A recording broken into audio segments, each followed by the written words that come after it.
Σας καλωσορίζουμε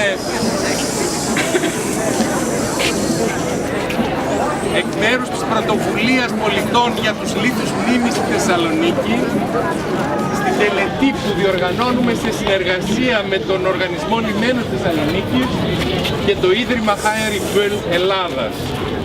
Ολοκληρώνουμε την τοποθέτηση 5 λίθων σε αυτό το σημείο. Οι λίθοι βρίσκονται εκεί προς το παρόν.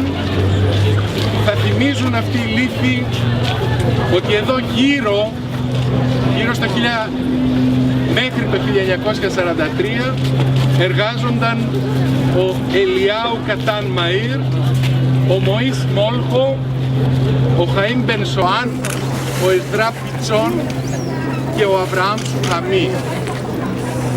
Σας καλούμε στο τέλος της τελετής να περάσετε, να σκοντάψετε πάνω στους λίθους, έτσι ώστε να δώσουμε νόημα στην αρχική ονομασία αυτών των λίθων. Οι λίθοι λέγονται στα γερμανικά Stolpersteine, δηλαδή πέτρες πάνω στις οποίες σκοντάφτουμε, έτσι να συμμετέχουμε στην έννοια αυτού που λέγεται κοινωνική τέχνη.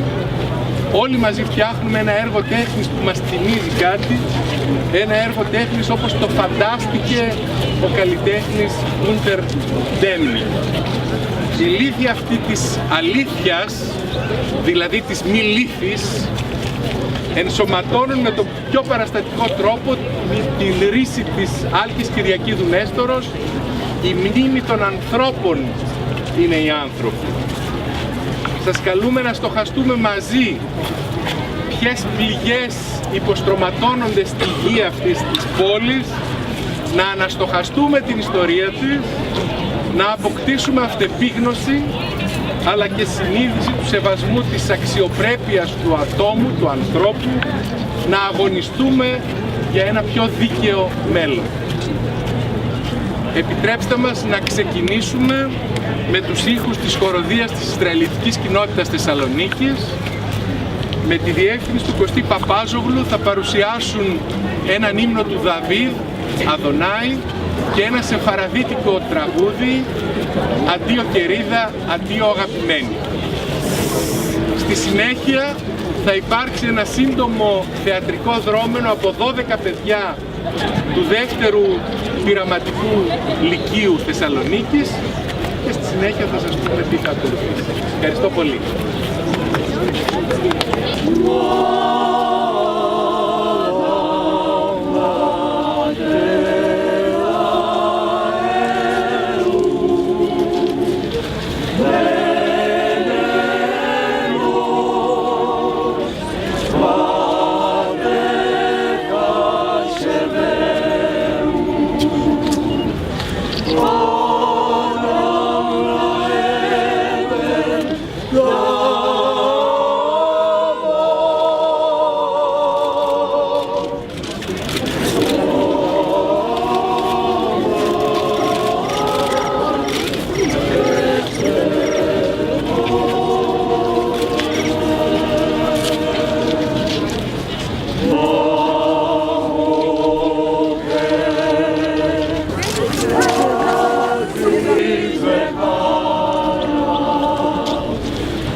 Σταμάτα ρε Σάρα, όλα βαγγίστε. Σταμάτα τώρα.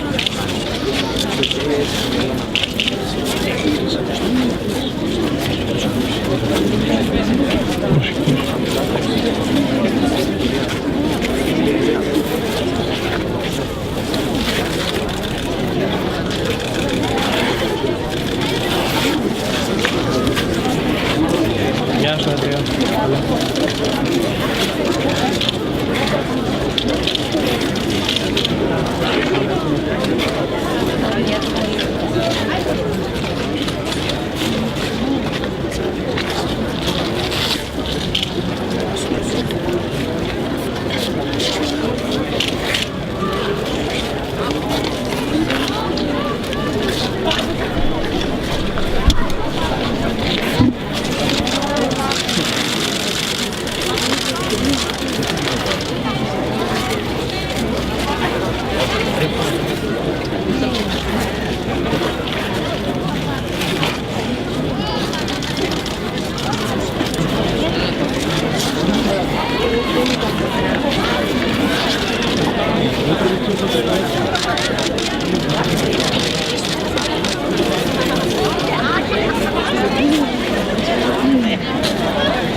Σας παρακαλούμε τώρα να περάσετε για τη συνέχεια της τελετής στην αποθήκη 1, στην αίθουσα Σταύρος Τορνές.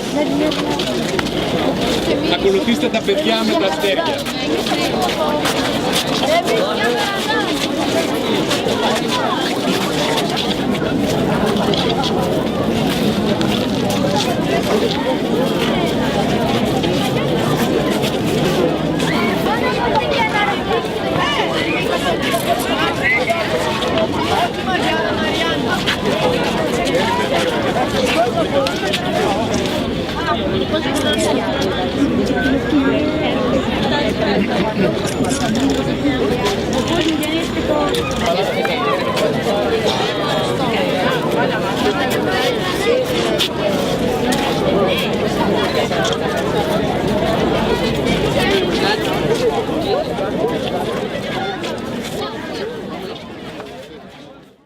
Θα ξεκινήσουμε με τη Συμφωνική Ορχήστρα του Μουσικού Σχολείου Θεσσαλονίκης υπό τη διεύθυνση του κυρίου Μοσχολιάννη Στέριου και με σολίστη τον κύριο Κύριλλο Βολκόφ στο βιολί. Λοιπόν, είναι μεγάλη τιμή και χαρά να έρθουμε να παίξουμε επιτέλους στο σχολείο, να βγαίνει και έξω από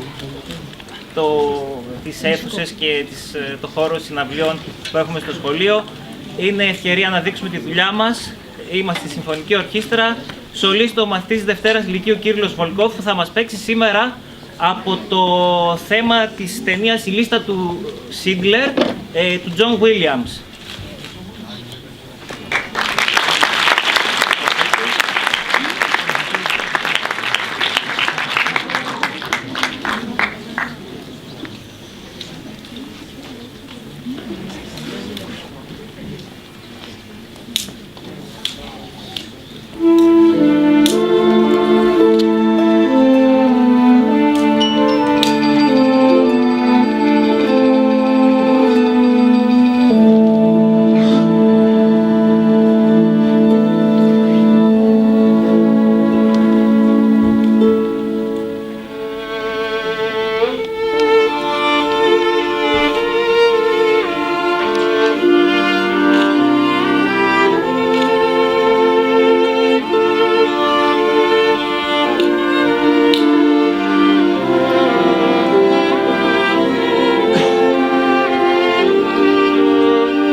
Καλωσορίζω τους εκλεκτούς καλεσμένους μας, την κυρία Ελένη Χοντολίδου, πρόεδρο της πρώτης Δημοτικής Κοινότητας και εκπρόσωπο του Δημάρχου κ. Γιάννη Βουτάρη, τον πρόεδρο του Διοικητικού Συμβουλίου του Οργανισμού Λιμένων Θεσσαλονίκης και συνδιοργανωτή της εκδήλωσης κ. Κωνσταντίνο Μέλιο, τον πρόεδρο της Ισραηλιτικής Κοινότητας Θεσσαλονίκης κ.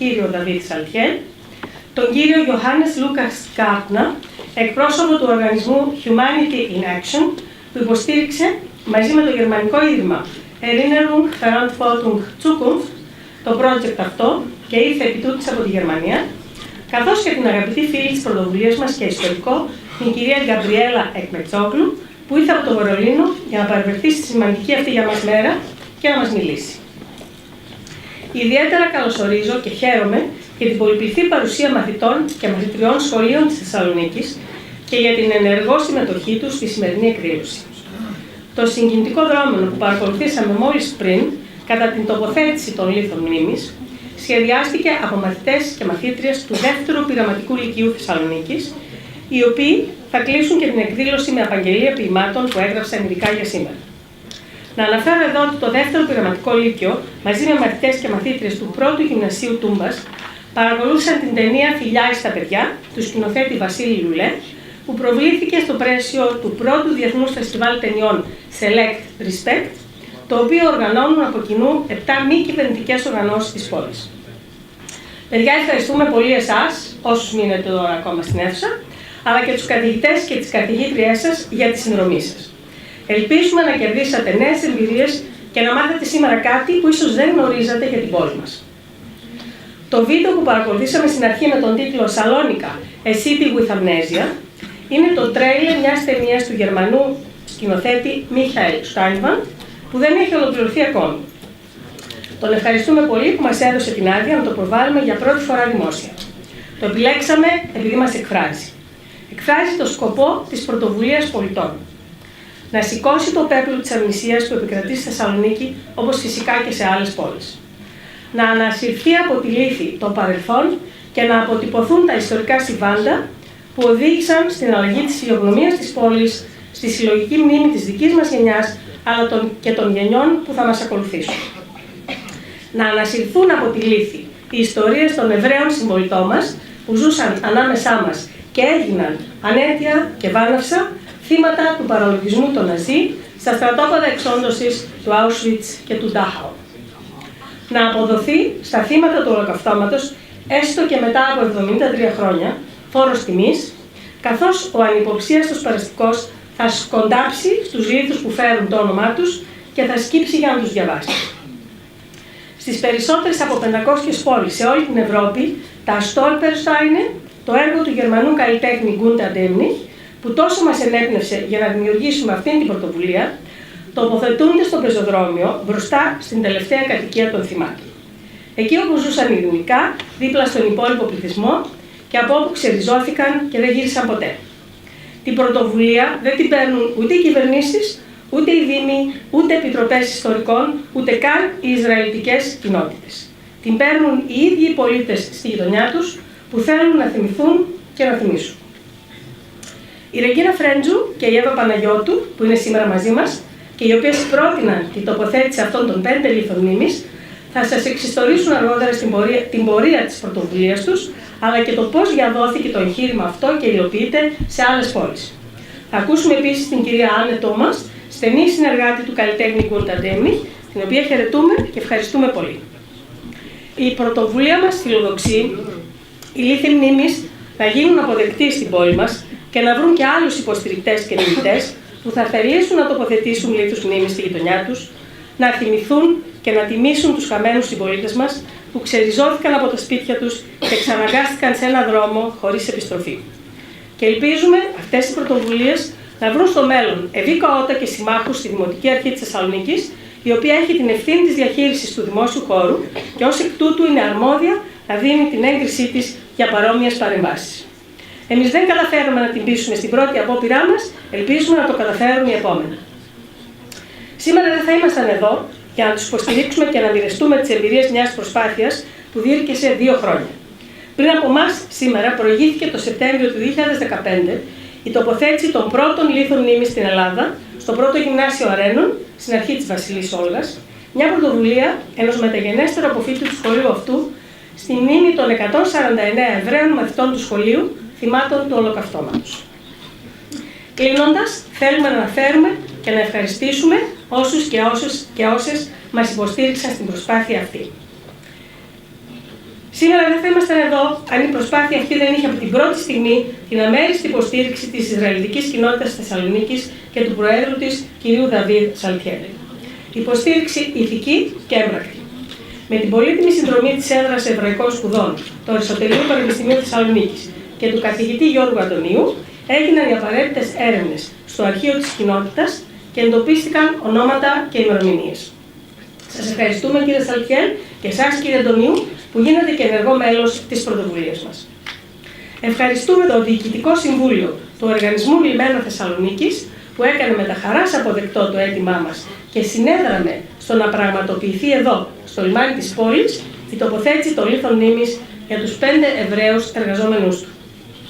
Οι συνεργάτες του Ιστορικού Αρχείου του ΟΛΦ, οι κύριοι Χρήστος Μάης και Κώστας Παλούκης, θα σας μιλήσουν στη συνέχεια για την εβραϊκή παρουσία και απουσία στο λιμάνι. Τους ευχαριστούμε όλους για την υποστήριξη και τη συνεργασία. Τέλος, θέλουμε να ευχαριστήσουμε το Ίδρυμα Heinrich Böll Ελλάδας, που στάθηκε από την πρώτη στιγμή αρρωγός της πρωτοβουλίας μας, με την ιδιαίτερη ευαισθησία που αρμόζει σε γερμανικό πολιτικό ίδρυμα, σε θέματα εγκλημάτων του ναζισμού και ιστορικής μνήμης και ευθύνης. Και φυσικά ευχαριστούμε όλους και όλες εσάς που παρευρίσκεστε σήμερα εδώ. Σας ευχαριστώ για την προσοχή σας.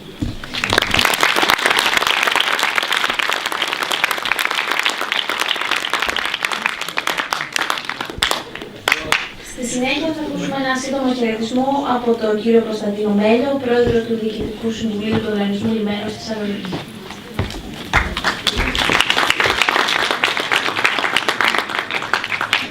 Είναι φανερό ότι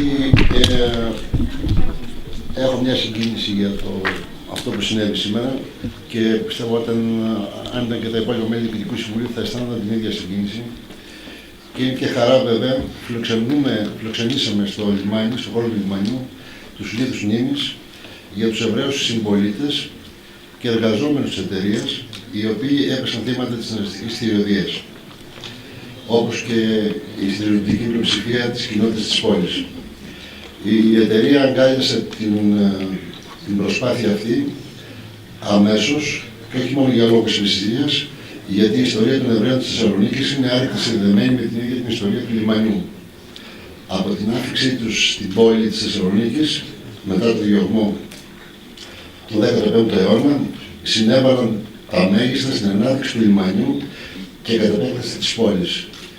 Η ιστορία της πόλης, η ανάπτυξη της Θεσσαλονίκης συναρτάται με την ανάπτυξη του λιμανιού. Όταν το λιμάνι αναπτύσσεται και η πόλη. Σε πρόσφατη μερίδα που διοργανώσαμε για την ιστορία του λιμένα, η ιστορία των Εβραίων του λιμένα αποτέλεσε βασικό θεματικό πυλώνα. Για αιώνες, οι Εβραίοι λιμενεργάτες, καραβογείς, βαρκάριδες, έμποροι και ναυτικοί πράκτορες πλημμύριζαν καθημερινά το λιμάνι της Θεσσαλονίκης. Μέχρι και τον Μεσοπόλεμο, το Σάββατο, την ιερή σας μέρα, για τον εβραϊκό πληθυσμό, το υπό άλλες συνθήκες πολύμο λιμάνι σίγαζε. Τα Ισπανοεβραϊκά ήταν κατά κάποιο τρόπο η επίσημη γλώσσα του λιμανιού και οι φιγούρες των λιμενεργατών, Εβραίων λιμενεργατών, διασώζονται στις καρποστάλτες της εποχής. Οι Εβραίοι της συμπολίτες μας υπήρξαν το κύριο θύμα της θηριωδίας. Δεν πρέπει να παραβλέπουμε όμως ότι το λιμάνι της Θεσσαλονίκης και η Θεσσαλονίκη υπέφερε η γένεια από την ρωσική κατοχή. Να θυμηθούμε ότι το λιμάνι βομβαρδίστηκε το 1941 και καταλήφθηκε από τις δυνάμεις του εχθρού και χαρακτηρίστηκε ελεία πολέμου. Η διοίκησή του εκδιώχθηκε και οι φορτοεκφορτωτές βίωσαν την πολιτική επιστράτευση. Οι φορτοεκφορτωτές δούλεψαν κάτω από σκληρές συνθήκες και με σκληρή επιτήρηση από τις δυνάμεις της κατοχής και με το κίνδυνο της τιμωρίας. Κατά την αποχώρησή τους, να θυμηθούμε, οι Γερμανοί προχώρησαν στην ανατείναξη του λιμανιού και όλων των εγκαταστάσεων στις 30 Οκτωβρίου του 1944. Προκαλώντας έτσι τεράστια καταστροφή σε όλες τις εγκαταστάσεις. Τότε οι ομάδες της Εθνικής Αντίστασης δεν κατάφεραν να προστατεύσουν δυστυχώς αυτές τις εγκαταστάσεις. Σήμερα καλούμαστε εμείς ως φορείς και οι πολίτες της πόλης να ανασύρουμε αυτές τις ξεχωρισμένες σκηνές της ιστορίας του κοινού μας παρελθόντος και να τις καταστήσουμε γνωστές στο σύνολο των συμπολιτών μας. Σε αυτά τα πλαίσια θεωρούμε πως εντάσσεται και η σημερινή πρωτοβουλία. Σαν Πρόεδρος του Διοικητικού Συμβουλίου, διαβεβαιώνω όλους εσάς πως η συμμετοχή μας στη σημερινή πρωτοβουλία και εκδήλωση δεν αποτελεί προστασιακό συμβάν, ούτε και διεκπαιρέωση κάποιες υποχρέωσεις. Αποτελεί έναν ακόμη σταθμό στην προσπάθειά μας να συμβάλλουμε στη διάσωση της ιστορικής μνήμης τόσο του λιμένα όσο και της πόλης στα πλαίσια της εταιρικής και κοινωνικής μας ευθύνης.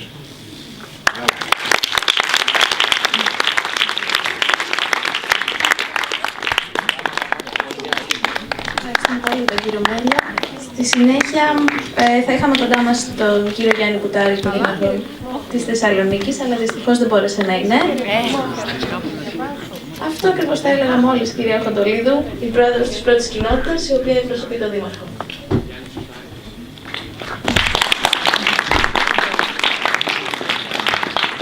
Ο Δήμος Θεσσαλονίκης χαιρετίζει τη σημερινή εκδήλωση που είναι μία ακόμη προσπάθεια αποκατάστασης της μνήμης μας που βρισκόταν και βρίσκεται πολύ σε κατάσταση λιθάργου. Ο Δήμος αλλά και εγώ προσωπικά έχουμε εργαστεί συστηματικά για την αποκατάσταση της μνήμης των Εβραίων συμπολιτών μας που δολοφονήθηκαν στα στρατόπεδα θανάτου. Η πορεία μνήμης που έχουμε καθιερώσει, η καθιέρωση του εβραϊκού περιπάτου της ξεναγής της πρώτης κοινότητας, η πρωτοβουλία μας στη δημιουργία του Μουσείου Ολοκαυτώματος, αλλά και η γενικότερη άριστη συνεργασία μας με την Ισραηλιτική κοινότητα της Θεσσαλονίκης δεν αφήνουν περιθώρια παρερμηνιών για τη μη ενεργό συμμετοχή μας στη σημερινή πρωτοβουλία. Η διαχείριση της μνήμης πρέπει να γίνεται προσεκτικά υπεύθυνα και χωρίς καμία διάθεση αναμόχλευσης μεταξύ των οικογενειών των θυμάτων του πικρού παρελθόντος. Χαιρετήσαμε την τοποθέτηση λίθων μνήμης στο πρώτο αρένο και θα συμμετέχουμε σε κάθε ανάλογη προσπάθεια που θα προκύπτει από προσεκτική ιστορική τεκμηρίωση και συλλογική συμμετοχή.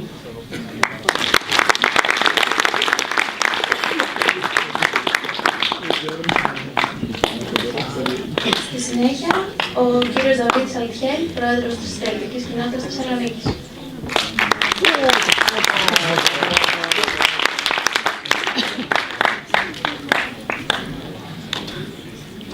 Κύριε Μέλιο, κύριε Πρόεδρε του Οργανισμού Λιμένος, κυρία Αλεξάνδρα Διαμαντίδου, εκπρόσωπε της Πρωτοβουλίας των Πολιτών για Αυτοκινήτους Μνήμης, κυρία Χοντολίδου, πρόσωπος του κυρίου Κουτάρη, του Δημάρχου, που δεν είναι εδώ σήμερα, κυρία Ιωάννης Λούκας Γκάρτνερ, κύριος,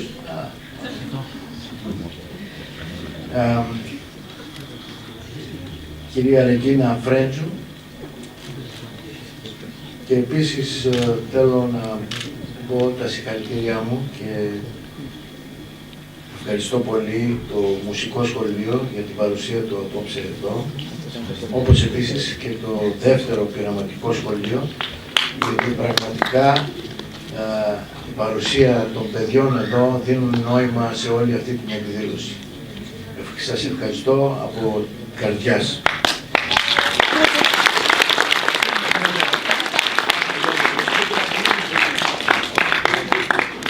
Αγαπητά παιδιά, αγαπητοί φίλοι, κύριε Μπούμπη Κούνιο και κύριε Αντωνίου επίσης που βρίσκεστε σήμερα εδώ,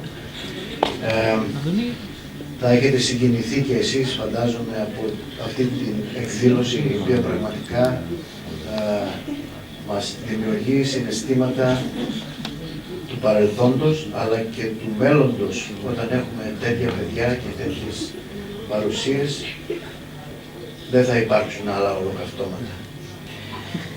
Είμαστε σήμερα εδώ στο χώρο του λιμανιού και μπορώ να πω ότι το λιμάνι της Θεσσαλονίκης είναι πολύ δεμένος με την μακραίωνη εβραϊκή παρουσία σε αυτή την πόλη.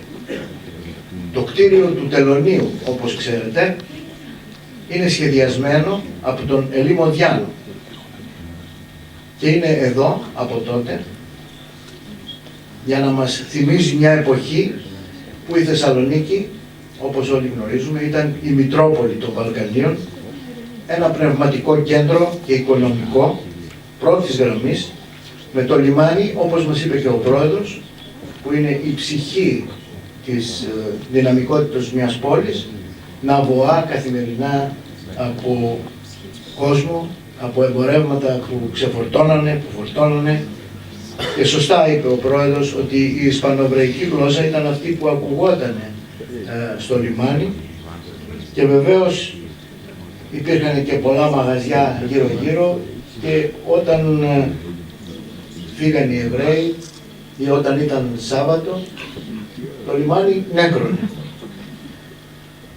Όλα αυτά χάθηκαν, όπως ξέρετε. Υπήρχαν μέχρι το 1943, μετά η ναζιστική Γερμανία και όσους εν πλήρη συνείδηση τους ακολούθησαν, αθώοι άνθρωποι όπως ο Χαΐμ Μπενσοάμ, Εσδρά Πιτσόν, Ελιάου Μαΐρ, άνθρωποι απλοί, με οικογένειες, παιδιά, φίλους, πήγανε στο Auschwitz και μετατράπηκαν σε αριθμούς, χωρίς αξιοπρέπεια, χωρίς προσωπικότητα, και εξοντώθηκαν σε ποσοστό 96%. Αυτή η ακραία ρατσιστική συμπεριφορά που προπαγανδίστηκε με επιστημονική μεθοδικότητα και ακρίβεια στοίχησε στην Ευρώπη εκατομμύρια ζωές, 6 εκατομμύρια ζωές. Η ιδέα που είχε ο Γκούντερ Ντέμνινγκ για τους λίθους μνήμης δίνει ξανά όνομα στα άτομα που απαρτίζουν αυτό το σύνολο των εκατομμυρίων. Τιμά αυτούς που για επιτύμβια στήλη είχαν τον ουρανό του Auschwitz, του Μπίρκενάου, του Μπέλζεκ, του Σόμπιμπορ, το Χέλμο, την Τρεμπλίνκα και γενικότερα όσους μαρτύρησαν υπό το καθεστώς των Ναζί. Αυτά τα μεταλλικά πλατκίδια, 10 εκατοστών, προύτζινα, φέρνουν τα πρόσωπα αυτά στο σήμερα και υπογραμμίζουν με το πιο λιτό και ουσιαστικό τρόπο πως το ολοκαύτωμα δεν είναι κάτι που πέρασε ή κάτι που μπορεί να ξεχαστεί. Είναι κάτι που δεν θα ξεχάσουμε ποτέ. Για τη Θεσσαλονίκη που έχασε το 20% των πολιτών της, που μπορεί να προσεύχονταν σε συναγωγή, αλλά θέλω να τονίσω, ήταν πατριώτες, ήταν Έλληνες, ήταν Θεσσαλονικείς. Η τοποθέτηση των στοιχείων αυτών στο δημόσιο χώρο του λιμανιού από την Πρωτοβουλία Πολιτών για τους Λίθους Μνήμης στη Θεσσαλονίκη, με την υποστήριξη του Οργανισμού Λιμένος Θεσσαλονίκης, του Εκπαιδευτικού Οργανισμού Humanity in Action, του Ιδρύματος Remembrance, Responsibility and Future και του Ιδρύματος Heinrich Bell Ελλάδας, έχει πάρα πολύ μεγάλη σημασία. Καταρχήν, κάνει τη Θεσσαλονίκη σε συνέχεια της πρωτοβουλίας τοποθέτησης που υλοποιήθηκε από τους αποφύτους του πρώτου γυμνασίου Αρένων. Υπήρχαν 150 Εβραίοι μαθητές στο γυμνάσιο εκεί. Αυτό είναι ένα τμήμα του μεγαλύτερου αποκεντρωμένου μνημείου στον κόσμο. Αριθμεί σήμερα αυτά τα Stolperstein 60.000 τέτοιες επιγραφές σε όλη την Ευρώπη. Έχει επίσης σημασία γιατί αποκαλύπτει σιγά σιγά την εικόνα μιας Θεσσαλονίκης που ξεχάσαμε. Θέλω να σας πω ότι δεν είναι σπάνιο το ερώτημα από άτομα που επισκέπτονται το Εβραϊκό Μουσείο της πόλης μας. Ρωτούν, υπήρχαν Εβραίοι στη Θεσσαλονίκη? Προ λίγων εβδομάδων διατυπώθηκε δυστυχώς από επίσημα χείλη ότι οι Εβραίοι που επιβίωσαν των ναζιστικών διώξεων και οι απόγονοί τους οικειοποιήθηκαν το ολοκαύτωμα, τη δολοφονία των δικών τους ανθρώπων, ή όπως αναδιατυπώθηκε αργότερα ότι ήδη ανέδειξαν το πιο οργανωμένο και μαζικότερο έγκλημα εναντίον της ανθρωπότητας. Δεν υπόθηκε δυστυχώς πως παρά τις όποιες προσπάθειες των απογόνων αυτών που υπήρξαν θύματα για να μείνουν ζωντανά στη μνήμη τα ιστορικά αυτά γεγονότα, το βάρος της τραγωδίας αυτής οφείλει να βαραίνει τις ψυχές όλων μας και να οδηγεί στο να διδάξουμε μέσα από αυτές τις επώδυνες εμπειρίες όσους είχαν την τύχη να μην βιώσουν τη χειρότερη εκδοχή της ανθρωπότητας. Δεν υπόθηκε δυστυχώς πόσο κέριο είναι, κυρίως για τους νεότερους, να ασκήμουν με σεβασμό μπροστά σε μνημεία όπως αυτή η λύθη μνήμης, όχι μόνο για να τιμήσουν τη μνήμη των ανθρώπων αυτών που χάθηκαν, όπως ο Σουχαμί, ο Μωής Μόρχο, αλλά και να διαβάσουν τις επιγραφές και να αναλογιστούν και να σκεφτούν. Να σκεφτούν πως αυτό θα μπορούσε να συμβεί στους ίδιους, στους γείτονές τους, τους φίλους τους, που θα εξαφανίζονταν μέσα σε μία νύχτα. Πόσο εύκολο θα ήταν οι πλάκες αυτές να έχουν χαραγμένα άλλα ονόματα, πιο οικία, και πως το να μην συμβεί αυτό μελλοντικά είναι και στο δικό τους χέρι. Εύχομαι κάποια μέρα να μπορέσουμε να δούμε 50.000 λίθους μνήμης διασκορπισμένους σε όλη την πόλη, διότι τόσοι ήταν οι Εβραίοι που χάθηκαν στο Ολοκαύτωμα. Γιατί τελικά θέλω να πω, ευχαριστώ το Ίδρυμα, τα Στόπελ Στάινερ δεν είναι ένα απλό μνημείο. Μιας και έτσι, όπως αυτοί οι μικροί λίθοι χωνεύουν στο έδαφος, είναι σαν να γυρίζει η ψυχή αυτών των Θεσσαλονικαίων στην πατρίδα. Και με τον τρόπο αυτό θα είναι απόλυτα ξεκάθαρο ότι η πόλη αυτή, η Θεσσαλονίκη μας, που τόσο την αγάπησαν, δεν ξέχασε και δεν θα ξεχάσει ποτέ τα παιδιά της. Σας ευχαριστώ πολύ.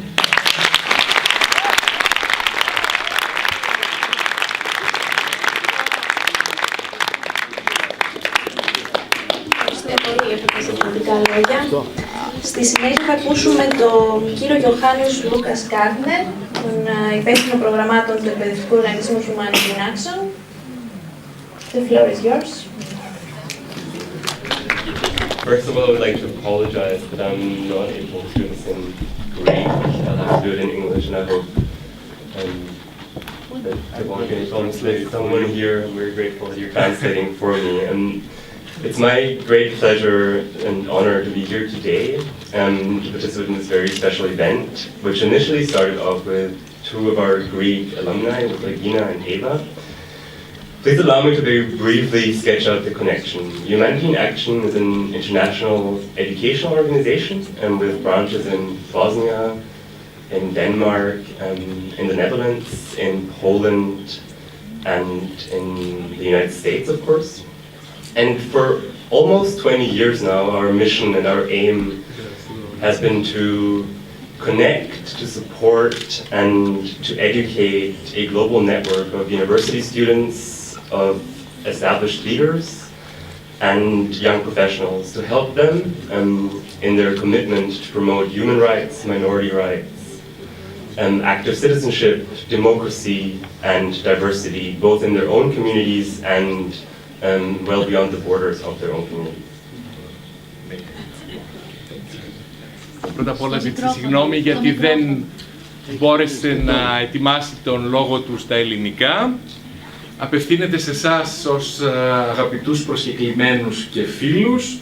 Είναι μεγάλη χαρά και μεγάλη τιμή να βρίσκομαι σήμερα εδώ και να συμμετέχω σε αυτό το γεγονός που ξεκίνησε, την πρωτοβουλία την είχαν δύο από τους Έλληνες που συμμετέχουν στα προγράμματά μας, δύο από τους υποτρόφους που συμμετέχουν στα προγράμματά μας, η Εύα Παναγιώτου και η Ρεγκίνα Φρέντζου. Επιτρέψτε μου να σκιαγραφίσω έτσι πολύ γενικά πώς προέκυψε όλη αυτή η συνέχεια. Η Humanity in Action είναι ένας διεθνής μορφωτικός οργανισμός που έχει διάφορες διάφορα παραρτήματα στη Βοσνία Ζεγοβίνη, στην Δανία, στη Γαλλία, στη Γερμανία, στην Ολλανδία, στην Πολωνία και στις Ηνωμένες Πολιτείες της Αμερικής. Σκοπός μας και αποστολή μας είναι να διδάσκουμε, να δίνουμε ακριβώς το έναυσμα και να εμπνέουμε και να βοηθάμε να συνδέονται οι σπουδαστές σε ένα παγκόσμιο δίκτυο, οι νέοι επαγγελματίες καθώς και οι καθιερωμένοι ηγέτες, με αφιέρωση, με αφοσίωση στην υποστήριξη των ανθρώπινων δικαιωμάτων και των δικαιωμάτων των μειονοτήτων, στη διαφορετικότητα και στην ενεργή άσκηση της ιδιότητας του πολίτη. Αυτό μπορεί να συμβαίνει μέσα στις κοινότητες των νέων, αλλά και σε ολόκληρο τον κόσμο. So, at Humanity in Action, our programs are a bit of a give and take. We offer education and support to our fellows who sponsor them, yet we do so in exchange for action. And thanks to the generous support of the Stavros Narcos Foundation, we have been able to include young and active change makers from Greece in our programs in 2014 and 2015. And two of them are the reason why we're here today. Τα μορφωτικά μας προγράμματα στη Humanity in Action έχουν το χαρακτήρα του Δούνε και του Λαβίνη. Προσφέρουμε την εκπαίδευση και τη μόρφωση, την υποστήριξη στους εταίρους μας, τα μέλη μας, τους υποτρόφους μας και έχουμε από την πλευρά τους ως αντίδαρο κάποια ενέργεια. Χάρη λοιπόν στη γενναιόδορη υποστήριξη του Ιδρύματος Σταύρος Νιάρχος καταφέραμε να συμπεριλάβουμε στα προγράμματά μας το 2014 και το 2015 νέους ενεργούς οι οποίοι κατάφεραν να επιφέρουν κιόλας μια αλλαγή, οι οποίοι προέρχονταν από την Ελλάδα. Δύο από αυτούς είναι η αιτία γιατί είμαστε εδώ σήμερα. And Regina and Eva came to Berlin in 2014 for a month to essentially spend 4 weeks studying the German situation of human rights and minority rights from both a contemporary and historical perspective. In Berlin, Eva and Regina examined German approaches to remembrance and remembrance culture. And they were intrigued, especially by the decentralized forms of remembrance of the Shoah and other Nazi atrocities, and that are very visible in the city of Berlin. They got inspired by one specific part of that, which were the Stolpersteine, the stumbling stones, and they planned a project for Thessaloniki. And we at Humanity in Action very much appreciated that idea and wanted to support their vision. And wanted to help them to translate their idea into reality. And we did that with the generous support of the German Foundation, which has been mentioned before, Remembrance, Responsibility and Future, EDZ. Η Ρεγκίνα και η Εύα ήρθαν στο Βερολίνο το 2014 προκειμένου να συμμετάσχουν σε ένα πρόγραμμα εκπαιδευτικό που διήρκεσε έναν μήνα. Πάνω βέβαια το πρόγραμμα αυτό αναφερόταν στα ανθρώπινα δικαιώματα και στα δικαιώματα των μειονοτήτων. Εκεί στο Βερολίνο η Εύα και η Ρεγκίνα έμαθαν κάπως, γνώρισαν την γερμανική προσέγγιση στην ενθύμηση του ολοκαυτώματος και των άλλων ομοτήτων και φρικαλαιοτήτων των ναζιστών.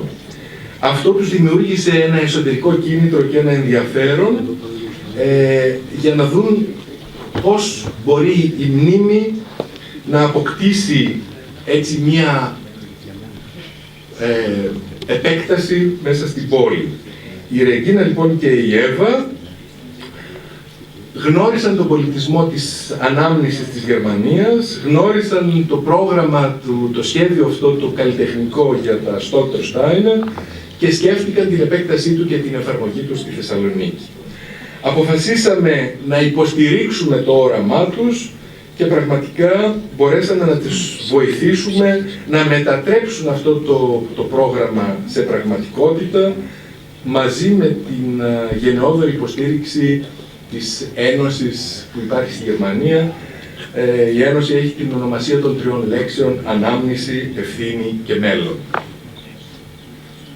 And for us at Humanity in Action, an organization that was born out of the collective inquiry into the Holocaust, and as an organization that continues to study its forces and sustainable approaches to remembering and to keep alive the memories of its victims, it means a lot to see a project like this being realized in Thessaloniki. What started off with 2 of our fellows has actually grown into a very big project here, with the support of an initiative that was very helpful in making this project become a reality, and of course the Heinrich Böll Foundation in Thessaloniki. Thank you very much all for your support in supporting Regina and Eva in making this become a reality.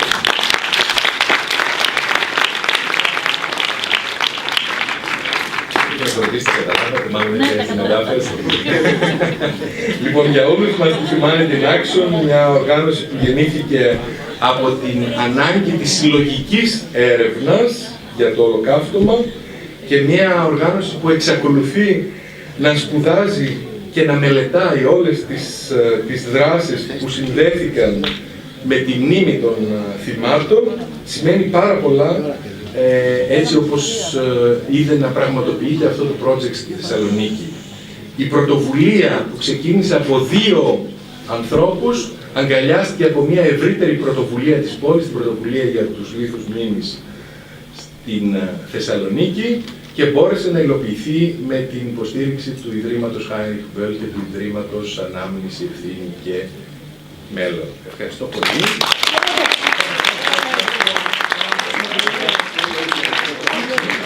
Just allow me to make one very brief closing remark. And that closing remark is basically that we're really hoping to expand our network in Greece, and that events and initiatives like this one really reassure us that we should be continuing to work in this country and supporting young Greeks in making change. Thank you. Επιτρέψτε μου να κλείσω με μια μικρή παρατήρηση. Η Humanity in Action ελπίζει ότι θα μπορέσει να επεκτείνει το δίκτυό της στην Ελλάδα και θα μπορέσει να συνεχίσει να υποστηρίξει νέους Έλληνες στην δουλειά τους για την κοινωνική δικαιοσύνη. Αυτό το γεγονός σήμερα εδώ μας ενδυνάμωσε να συνεχίσουμε τις δράσεις μας χάρη των νέων της Ελλάδος, και επίσης είναι ένα αξιοπρόσεκτο σημείο τι μπορεί να πετύχει κανείς μέσα από την ομαδική και τη συλλογική δουλειά. Also, Dimitris, Joanna, for the translation. Θα ακούσουμε τώρα στη συνέχεια 2 ποίηματα από το δεύτερο πειραματικό λύκειο Θεσσαλονίκης και ένα τραγούδι. Γιατί λόγω των λεωφορείων τα παιδιά πρέπει να αποχωρήσουν.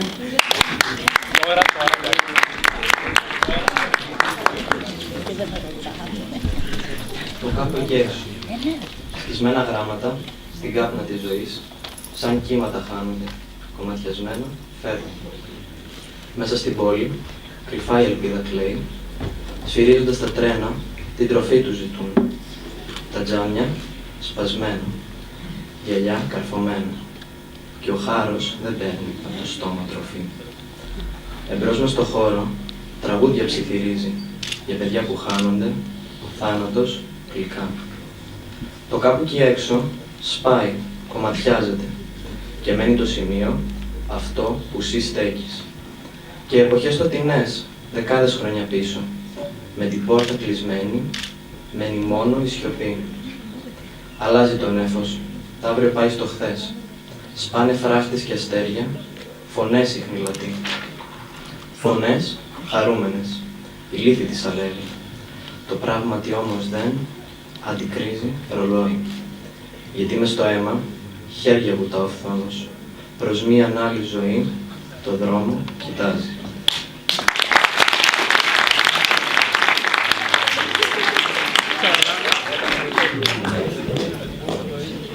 Αναζητώντας την αρχή, σε ένα τέλος αδιάμετο, με μία ανήσυχη βεβαιότητα για το ενδιάμεσο.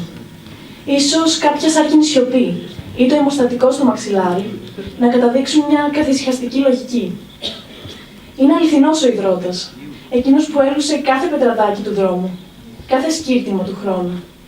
Και κανένα ίχνος δεν αποτύπωσε εμφανέστερα τη χολότητα ενός τόσο σαρκοβόρου εγωισμού. Η υπερεκτομένη απόδειξη μιας ακόμη ανούσιας προσπάθειας, αιχμηρής και ανελαίητης. Έλα, άνεμε, να διαβρώσεις ό,τι το νερό δεν φτάνει. Έλα να τους διασκορπίσεις σε κάθε κόκκο ομουδιάς. Μυρίζει κάθαρση η αλμύρα και οι κρότοι σημαίνουν μεταμανία στη σιωπή. Σαν σε γιορτή, όλες οι μουσικές συμφώνησαν να σεβαστούν την ηρεμία και όσοι πάλεψαν να μάθουν, αποφάσισαν να μην ξεχάσουν. Μετουσίωσαν τη λύθη σε λίθους. Να θυμάσαι ακριβώς το τέλος, γιατί εκείνο απέμεινε, μοναδικό αποκαΐδης παραγμού. Και τις νύχτες, που τα ζωφερά παίρνουν πόζες αλόκοτες, εκεί που δεν τα βλέπει κανείς, να τις ζωγραφίσεις με πάθος. Γιατί, αν κραυγές δεν ακούγονται πια, αν λουλούδια ανθίζουν πάνω σε ρημαγμένα τοπία, αν φαίνεται το κύμα περισσότερο από την τρικυμία, μην ξεχνάς να ανασένεις αργά. Να αγκαλιάζεις τις σκιές, να περιεργάζεσαι τα ίχνη, κι ας μην τα ακολουθείς. Ας συμφωνήσουμε πως σίγουρα κατέχεις μια στιγμή σε μίξη με έναν τόπο. Ένα το εδώ και ένα το τώρα.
Και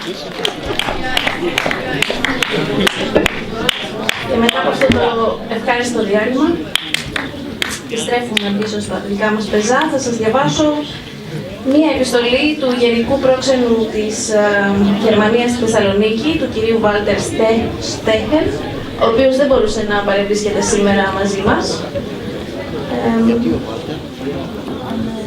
Θα ήθελα, μας λέει, με αυτόν τον τρόπο να απευθυνθώ σε εσάς, τους υπεύθυνους για αυτό το project και σε όλους τους παρευρισκόμενους στην τελετή, καθώς η διατήρηση της μνήμης του αφανισμού του εβραϊκού πληθυσμού της Θεσσαλονίκης στη διάρκεια της γερμανικής κατοχής είναι για μένα ιδιαίτερα σημαντική.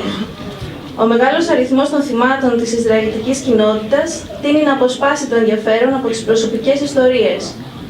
Για τον λόγο αυτό είναι τόσο σημαντικό με πρωτοβουλίες όπως η λύθη μνήμης να στρέφουμε την προσοχή σε ανθρώπους με όνομα και προσωπικά στοιχεία και να προσφέρεται ένας τόπος για παύση και θύμηση. Το 2015 τοποθετήθηκαν με πρωτοβουλία ενός Έλληνα του εξωτερικού η πρώτη λύθη στη Θεσσαλονίκη και στην Ελλάδα μπροστά από το πρώτο γυμνάσιο Αρένων. Εμείς σαν προξενείο μπορέσαμε να στηρίξουμε αυτό το project με πόρους από το Ελληνογερμανικό Ταμείο για το Μέλλον. Ευχαριστώ τους διοργανωτές της φετινής τοποθέτησης των λίθων μνήμης για την πρωτοβουλία τους. Ευχαρίστως θα στηρίξουμε και περαιτέρω πρωτοβουλίες τοποθέτησης λίθων στη Θεσσαλονίκη, μια σιωπηρή αλλά συνεχώς παρούσα ανάμνηση σε ένα τρομακτικό παρελθόν, αλλά και μια υπενθύμηση για τη δημιουργία ενός καλύτερου μέλλοντος. Και τώρα θα ακούσουμε τους κυρίους Χρήστο Μάη και Κώστα Παλούκη από το Ιστορικό Αρχείο του Οργανισμού Λιμένων Θεσσαλονίκης, σχετικά με την παρουσία και την απουσία των Εβραίων από το λιμάνι.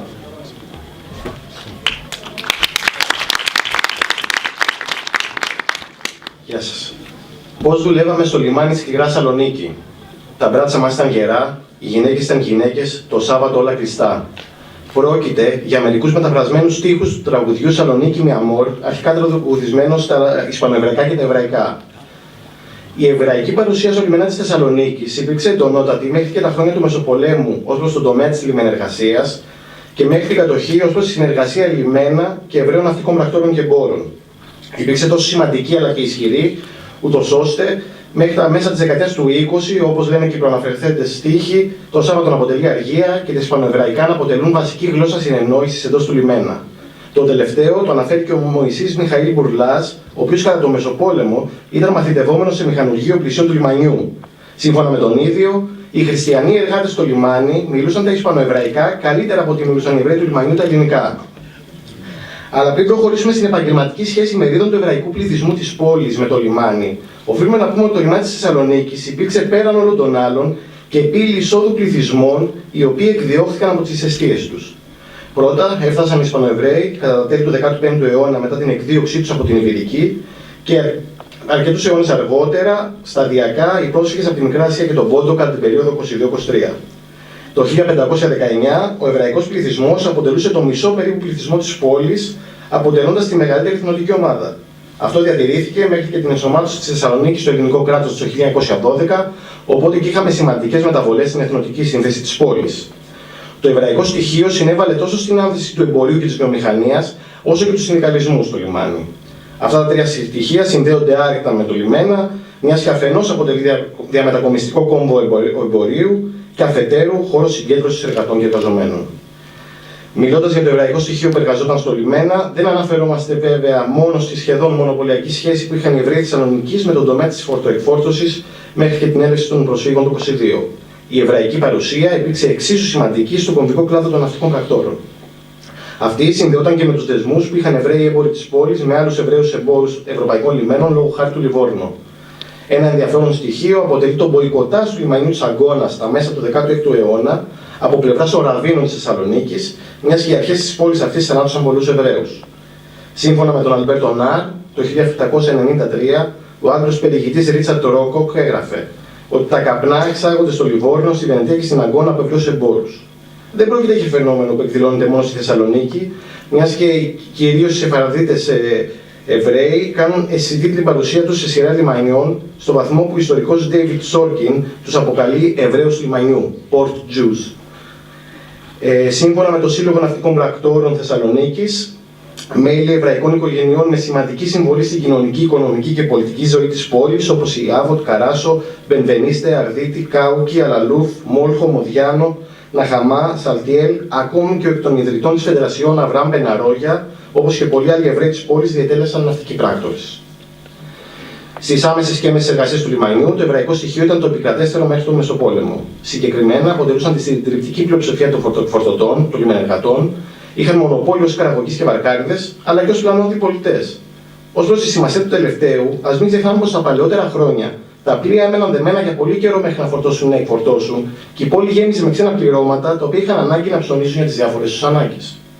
Το 1918, από τους 33.000 Εβραίους εργαζομένους της πόλης, οι 9.000 εργάζονται ως φορτοεκφορτωτές, χαμάλιτες, βαρκάριδες και καραγωγείς. Πού είναι σήμερα οι Εβραίοι του λιμανιού? Οι τελευταίοι ναυτικοί πράκτορες, οι οποίοι συνέχισαν και μεταπολεμικά την δραστηριότητά τους, Σαλτιέλ, Ναχαμά και Σαπόρτα, έχουν κλείσει τα γραφεία του προπολού. Ενώ οι Κάουκοι έχουν επίσης μετικήσει προπολού στον Πειραιά, αφήνοντας βέβαια στην οδό Κατούνη την επιγραφή του γραφείου τους από τα τέλη του 19ου αιώνα. Και όσο για τους Εβραίους εργαζομένους του λιμανιού, κυρίως λιμενεργάτες, η μαρτυρία ενός γυρεού χριστιανού λιμενεργάτη είναι ενδεικτική. Γρήγορα φύγανε όταν πήγαν και τους βάλανε στις κονκάρτες. Τους φύγανε όλους. Εδώ ο πληροφορητής μας εννοεί προφανώς την πορεία της εβραϊκής κοινότητας της πόλης, η οποία αφού πρώτα υποχρεώθηκε να φέρει το κίτρινο άστρο του Δαβίδ στο Πέτο και να ζει σε γκέτο, στάλθηκε έπειτα στα ναζιστικά στρατόπεδα εξόδωσης και στο Auschwitz και Μπίρκεναου. Κλείνοντας, θα θέλαμε να πούμε πως πολλές φορές, όταν μεσολαβούν ζωφεροί καιροί και συμβάντα όπως το ολοκαύτωμα, τείνουμε να εξειδανικεύουμε το παρελθόν. Η Ανδριέτα Σεώ φροντίζει να μας προσγειώσει στη σκληρή πραγματικότητα του χθες για τις συνθήκες εργασίας στο λιμάνι. Λέει η ΑΣΕΟ, σίγουρα αυτές οι πόλεις Ανατολής δεν ήταν τόσο άθλιες όσο τα γκέτο της κεντρικής Ευρώπης, αλλά και εκεί η ζωή ήταν σκληρή. Ρωτήστε τους απογόνους αν υπάρχουν των καπνεργατών ή των χαμάλιδων του λιμανιού, που έλειωναν κάτω από τον ήλιο ή πάγωναν στο λιμάνι που θέλει ο Βαρδάρης. Εκείνους που δούλευαν 16 και 18 ώρες στο εργοστάσιο, εκείνους που από παιδιά τους έλειωνε η φυματίωση. Επιπρόσθετα, ο συνάδελφος ιστορικός Σάις Ρούγκο από το Πανεπιστήμιο της Χάιφα, στην ημερίδα που διοργανώσαμε προμηνών, φώτισε πτυχές της αντιπαράθεσης μεταξύ των ντόπιων, τόσο χριστιανών αλλά κυρίως Εβραίων, λιμενεργατών, με τους νεοφερμένους πρόσφυγες κατά το Μεσοπόλεμο. Η αντιπαράθεση αυτή είχε ως κύρια πλευρά της τον οικονομικό ανταγωνισμό, και οι απαρχές της βρίσκονται στην ενσωμάτωση της Θεσσαλονίκης στο ελληνικό κράτος και την μετανάστευση Ελλήνων εργατών κυρίως από τον Πειραιά, αλλά και τη συγκρότηση ελληνικών ανταγωνιστικών προς τους εβραϊκούς εμπορικούς οίκους. Στις συγκρούσεις αυτές, οι Εβραίοι εργάτες αλλά και οι έμποροι ιτήθηκαν, λόγω χάρη με τη θέσπιση της υποχρεωτικής αργίας την Κυριακή για του Σαββάτου, το σπάσιμο του μονοπωλίου σε τομείς εργασίας, τη μείωση της εργασίας και άρα του μισθού. Αφενός ήρθε σε αυτές σε συνδικαλιστικό επίπεδο και αφετέρου η υποβάθμιση του λιμένα της Θεσσαλονίκης με την ενσωμάτωση στο ελληνικό κράτος προς όφελος του λιμένα του Πειραιά εξώθησε εκατοντάδες οικογένειες Εβραίων λιμενεργατών στην εγκατάλειψη της Θεσσαλονίκης κατά τη δεκαετία του 30 με προορισμό τα λιμάνια της Χάιφα και της Γιάφα. Αυτό αποτέλεσε τραγική ηρωνία για δύο λόγους. Αφενός, διότι οι μετανάστες αυτοί κλήθηκαν να παίξουν τον ρόλο που έπαιξαν οι πρόσφυγες στο λιμάνι της Θεσσαλονίκης προκειμένου να σπάσουν το αραβικό μονοπόλιο στην λιμενεργασία. Και αφετέρου δε, διότι η υποχρεωτική τους έξοδο από την Ιερουσαλήμ των Βαλκανίων, τη Θεσσαλονίκη, την περίοδο που ο Χίτλερ ανερχόταν στην ηγεσία του γερμανικού κράτους, τους διέσωσε, σε αντίθεση με τους χιλιάδες Εβραίους συμπολίτες μας, οι οποίοι εξοντώθηκαν και οι οποίοι αποτέλεσαν και το λόγο της σημερινής εκδήλωσης. Σας ευχαριστώ.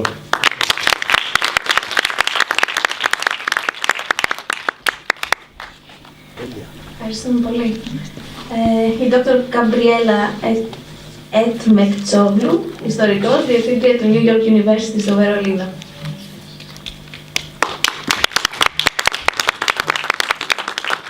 Σας ευχαριστώ πολύ για την πρόσκληση, ιδιαίτερα τον κύριο Αντωνίου και την κυρία Δρόσου. Είναι πάρα πολύ μεγάλη τιμή μου σήμερα να μιλάω σε ένα τέτοιο εξαίσιο κοινό. Ελπίζω να μπορώ να πω τις σημειώσεις μου τώρα που είναι σκοτεινά. Ένα πάρα πολύ μεγάλο ευχαριστώ στην Εύα Παναγιώτου και τη Ρεγκίνα Φρέτζη. Επιτρέψτε μου να ξεκινήσω με μια προσωπική εμπειρία και να σας πάρω για λίγο πίσω στο Βερολίνο, μάλλον στο Βορρά. Ένα ηλιόλουστο πρωινό στις 8 Αυγούστου του 2014, πήρα κάποιους από τους φοιτητές μου και πήγαμε στην περιοχή Μοαμπίτ του Βερολίνου. 105 λύθοι επρόκειτο να τοποθετηθούν στην Τομάζιου Στράσε, όπου ζούσε ένας μεγάλος αριθμός εβραϊκών οικογενειών όταν ξέσπασε ο Δεύτερος Παγκόσμιος Πόλεμος. Είδατε πόσα σπίτια, γι' αυτό και μας έκανε τόσες ώρες. Δεν πειράζει, παίξτε το και θα το πω μετά. Αύγουστος του 2014 παρατήσει την κυρία με το χέρι, εδώ, τη βαλίτσα.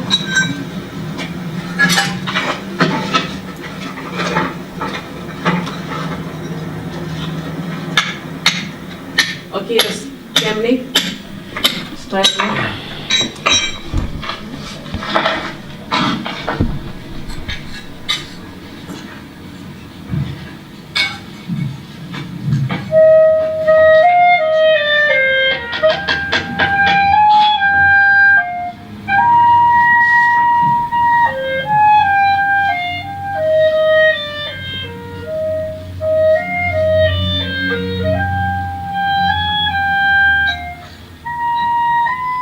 Πήρε το κοριτσάκι, το άλλο κοριτσάκι, τον κύριο πάνω.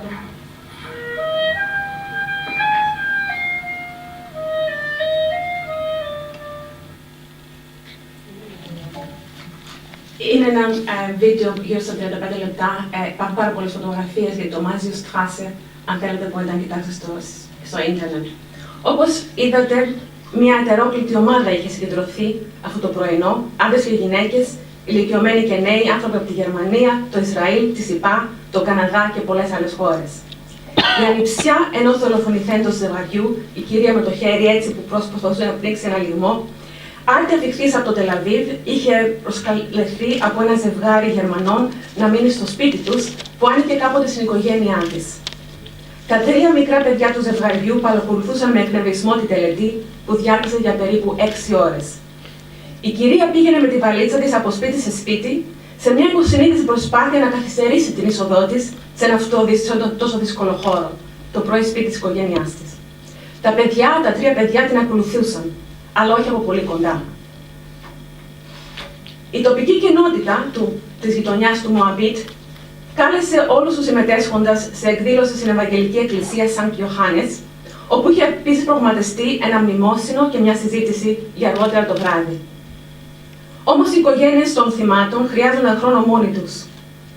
Έτσι ήμουν η μόνη που έφτασε στην εκκλησία, που περίπου 20 γυναίκες, όλες πάνω από την ηλικία των 60, περίμεναν να μας σερβίρουν σπιτικά κέικ και καφέ. Ήταν εξαιρετικά ανήσυχες και πολύ απογοητευμένες, όταν 20 λεπτά αργότερα ήμουν ακόμα το μόνο πρόσωπο στο δωμάτιο και όπως είχα γνωματοποιήσει κατά τη διάρκεια μιας σύντομης συνομιλίας με τον κύριο διοργανωτή, δεν ήμουν Εβραία.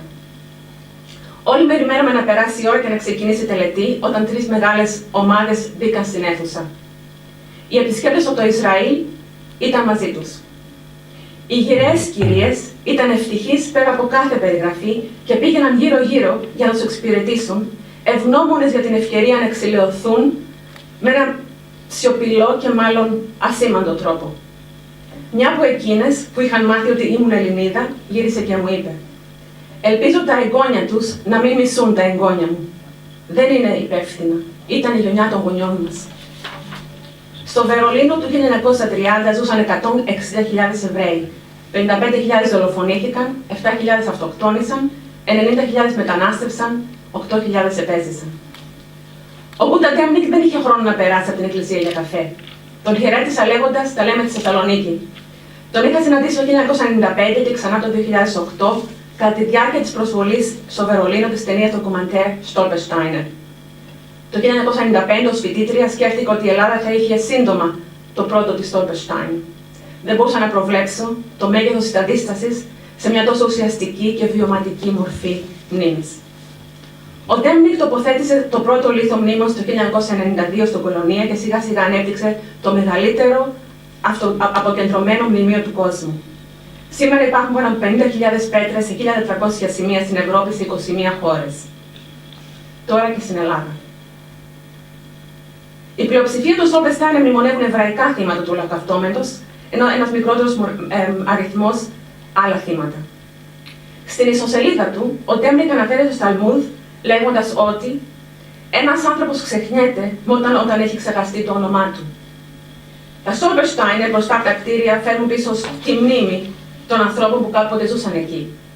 Κάθε πέτρα, μεταφράζεται από τα γερμανικά Stein, ξεκινά με τις λέξεις «εδώ κατοικούσε». Κάθε πέτρα, ένα όνομα, ένας άνθρωπος.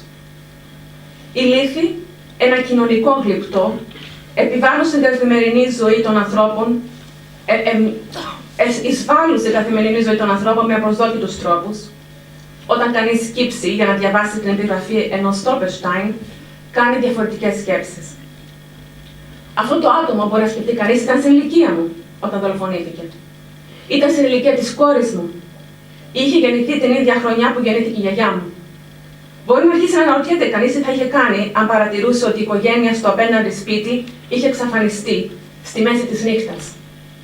Να αναρωτιέται αν το διαμέρισμα ή τα πράγματα που είχε κληρονομήσει από την οικογένειά του ή το βιβλιοπωλείο της γωνίας άνοιγε κάποτε σε Έλληνες Εβραίους.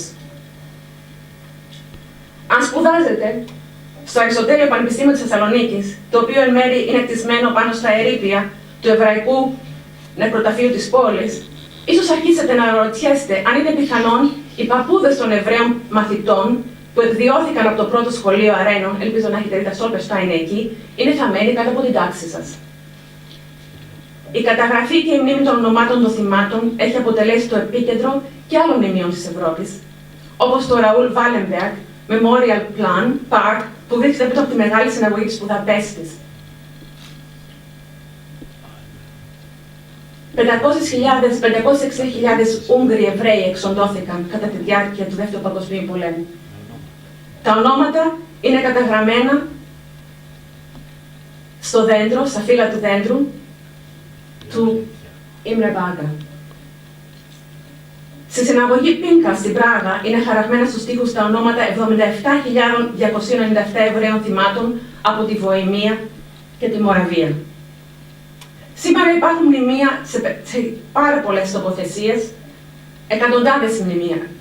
3.000 μνημεία υπάρχουν στη Γερμανία μόνο. Αλλά καθώς το ολοκαύτωμα προβάλλεται όλο και περισσότερο στα μέσα μαζικής ενημέρωσης και γίνεται κεντρικό θέμα βιβλίων, λογοτεχνίας, φωτογραφίας, κινηματογράφου, τέχνης, μουσικής, μουσείων κλπ. Φτάνουμε εγκύτερα στα όρια της αναπαράστασής του, representation, για να επαναλάβω τα λόγια του Σαούλ Φρινλάντα. Μπορούμε να χαράξουμε τη μνήμη του ολοκαυτώματος σε πέτρες. Ειδικά από τα τέλη του ψυχρού πολέμου και εξής, τα μνημεία για το ολοκαύτωμα γίνονται πολύπλοκοι βιωματικοί χώροι και αντιπροσωπεύουν πολλαπλές σημασίες και διδακτικά μηνύματα που προορίζονται για εθνικά και διεθνή ακροατήρια. Οι προθέσεις εκείνων που τα δημιουργούν είναι τόσο ζωτικής σημασίας όσο και τα γεγονότα τα οποία μνημονεύουν. Ας πάμε λίγο πίσω στον χρόνο, στα μεταπολεμικά χρόνια, τα άμεσα πολεμικά χρόνια. Ποιες ήταν οι προθέσεις παλαιότερων μνημείων για το ολοκαύτωμα? Επιζώντες των στρατοπέδων συγκέντρωσης ή συμμαχικές δυνάμεις απελευθέρωσης είχαν συλλάβει την ιδέα των πρώτων μνημείων προκειμένου να τιμήσουν και να δημοσιοποιήσουν την γενοκτονία. Τα θύματα και να δημοσιοποιήσουν την γενοκτονία. Για το μνημείο του Ντάχαου, από τον καλλιτέχνη Νάντορ Γκλίτ, που έχει κάνει και το μνημείο της Θεσσαλονίκης, το οποίο ολοκληρώθηκε το 1968, καθώς και για το Μπούχενβαλντ, είχαν διενεργηθεί διεθνές διαγωνισμοί. Ενώ η Δυτική Γερμανία προσαρμοζόταν σε μία τάση αφηρημένων και avant-garde μορφών, όπως αυτό το μνημείο, η Ανατολική Γερμανία και άλλες χώρες της Ανατολικής Ευρώπης επικεντρωνόταν στην ανάδειξη της αντιφασιστικής αντίστασης με ηρωικά, σοσιαλιστικά και ρεαλιστικά στυλ. Η σύλληψη του πιο σημαντικού και περίτεχνου μνημείου των πρώτων μεταπολεμικών δεκαετιών έλαβε χώρα κατά τη διάρκεια του πολέμου από τον Άθαν Ράποπορτ για την εξέργηση του γκέτο της Βαρσοβίας. Μετά τον πόλεμο άμεσα απορρίφθηκε αρκετές φορές ως πολύ εβραϊκό και ως μνημείο που δεν συμμορφωνόταν με το ηρωικό οικουμενικό σταλινικό ύφος. Ο Ράποπορτ το σχεδίασε εκ νέου πάρα πολλές φορές, μέχρι που αποδέχτηκε η κυβέρνηση το μνημείο αυτό, 23 μέτρα ύψος, 27 μέτρα πλάτος. Το 1970, ο τότε καγκελάριος της Δυτικής Γερμανίας, Βίλι Μπραντ, γονάτισε μπροστά στο μνημείο. Στα απομνημονεύματά του, ο Μπραντ εξήγησε αυτή την αυθόρμητη πράξη του. Καθώς στεκόμουν στο χείλος της ιστορικής αβύσσου της Γερμανίας, νιώθοντας το βάρος των εκατομμυρίων δολοφονιών, έκανα ό,τι κάνουν οι άνθρωποι όταν οι λέξεις αποτυγχάνουν. Σήμερα δεχόμαστε ότι το ολοκαύτωμα δεν είναι μόνο ένα γερμανικό βάρος. Νέες έρευνες έχουν αποδείξει ότι η εξόντωση των 6 εκατομμυρίων Εβραίων δεν θα ήταν δυνατή χωρίς τη συνεργασία χιλιάδων μη Γερμανών σε όλη την Ευρώπη. Επιπλέον, από το τέλος του ψυχρού πολέμου και εξής, το Auschwitz αναγνωρίζεται ως τραγωδία όχι μόνο των Εβραίων, αλλά και της ίδιας της νεωρωτικότητας. Αυτή η νέα τάση προσέγγισης του παρελθόντος αμφισβητεί αφηγήσεις και μνήμες συλλογικής αυτοθυματοποίησης και αντίστασης κατά του φασισμού που είχαν κατασταθεί θεμελιώδεις για την αυτοσυνείδηση πολλών Ευρωπαίων, οι οποίοι είχαν υποφέρει υπό το ζυγό του Ναζί. Για παράδειγμα, μέχρι πρόσφατα, οι Πολωνοί θεωρούσαν το ολοκαύτωμα ένα περιφερειακό γεγονός στο πλαίσιο του Δευτέρου Παγκοσμίου Πολέμου. Μετά το 1989, η έκθεση στο Auschwitz-Birkenau υπέστη σημαντικές αλλαγές, ώστε έτσι ένα ερμηνευτικό πλαίσιο της Πολωνίας να αντικατασταθεί από ένα άλλο πλαίσιο, ιστορικά πιο σωστό. 93% των θυμάτων στο Auschwitz-Birkenau ήταν Εβραίοι πολωνικής και άλλης εθνικότητας και όχι Πολωνοί μάρτυρες που αντιστάθηκαν στους Ναζί. Ακόμη πιο πρόσφατα, η χώρα αναγκάστηκε να έρθει πρόσωπο με πρόσωπο με την ιστορική αλήθεια όταν Πολωνοί και όχι Γερμανοί Ναζί εκείνοι που είχαν δολοφονήσει 1.600 Εβραίους στο χωριό Ζετβάπνε το 1941, καθώς και ότι οι Πολωνοί σκότωσαν 2.000 επιζώντες Εβραίους στο πόλεμο του Κίρχερ λίγο μετά την λήξη του πολέμου. Μετά το 1989, εκτός από την έμφαση στον ευρύ αντισημιτισμό στην προπολεμική, κατοχική και μεταπολεμική Ευρώπη, το θέμα της κατάσχεσης των εβραϊκών περιουσιών έχει καταλάβει κεντρική θέση. Νέες συζητήσεις για την κλεπτοκτονία, δηλαδή τη μεγαλύτερη μαζική κλοπή με αφορμή τη μεγαλύτερη μαζική δολοφονία της ιστορίας, γίνονται. Η λαιλασία, ως προάγγελος της δολοφονίας τους, των Εβραίων, λειτουργήσε ως μια προκαταρκτική πράξη της διαδικασίας στέρησης από τους Εβραίους των δικαιωμάτων τους και της ανθρώπινης υπόστασής τους. Όταν ένα άτομο χάνει πράγματα όπως το σπίτι του, κοσμήματα, χρήματα, ασφάλεια ζωής, ένα κατάστημα κλπ., δεν στερείται μόνο τα αντικείμενα, αλλά αυτό που ο Erving Goffman ονόμασε Identitätsausrüstung, την πανοπλία της ταυτότητάς του. Η συλλογή και η διάταξη τέτοιων αντικειμένων έχουν την έννοια μιας βιογραφικής διάταξης, η οποία διαδραματίζει σημαντικό ρόλο στη διαμόρφωση της προσωπικής ταυτότητας ενός ατόμου. Νέες μελέτες αποδεικνύουν ότι στη λαιλασία των εβραϊκών περιουσιών στις ευρωπαϊκές χώρες που βρίσκονταν την πατοχή του άξονα, οι ευδαίμονες ληστές του Χίτλερ βρήκαν πολλούς πρόθυμους συνεκτελεστές ανάμεσα στον τοπικό πληθυσμό. Και στην Ελλάδα, μια πολύ πιο δυσιτική ματιά στην κοινωνία της κατοχής μας παραπέμπει σε ένα πολυεπίπεδο συνασπισμό κοινών κινήτρων μεταξύ των κατοχικών δυνάμεων και των συνεργατών τους. Αναπόσπαστα συστατικά μέρη αυτού του συνασπισμού ήταν ιδεολογίες περί φυλών και εθνών, οι οποίες εκδηλώνονταν όχι μόνο με τη μορφή αντισημιτισμού, αλλά και ως εθνική αλαζονία, απληστία για λάφυρα και επιθυμία για μακροθώσιμα ωφέλη.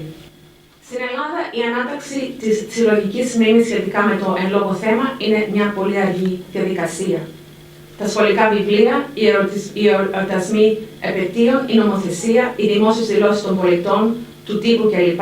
Δίνουν αντιφατικά μηνύματα που συχνά παραποιούν το παρελθόν και διαστρεβλώνουν το μέλλον.